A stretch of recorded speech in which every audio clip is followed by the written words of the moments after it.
So here I can start off with cutting down the middle, and then from here I can show the anatomy as it was at the time of death. So everything is accurate, there's no rendering done. Since the cadaver was flash frozen, there were scans that were taken of the cadaver itself, and then from there you can see the anatomy as it was at the time of death. You can also isolate or annotate different parts of the system. So in this case, I can start by removing the skin, removing the skeletal system, and other structures until I'm left with the gastrointestinal system. From here, I can get a better view by just zooming in, and I can also get a posterior view by just giving it a little spin. And in this case, I can start removing different structures and getting the annotation of any structure I remove.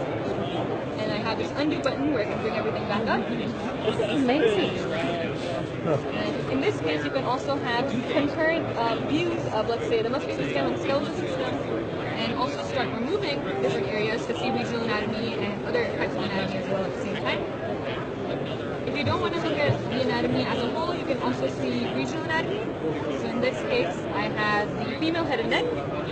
To mimic something that you find in surgery, you can also do natural cuts.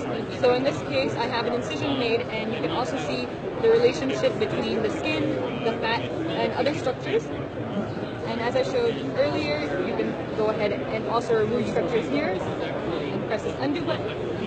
And what's interesting is these are actually the scans that were done from the cadaver.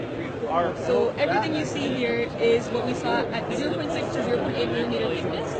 And so each time I turn around, slide through these sections, I can see where it lies on the And you're not just limited to the head and neck, you also have areas like the brain, large areas like the thorax and the abdomen, all the way down to the leg and foot.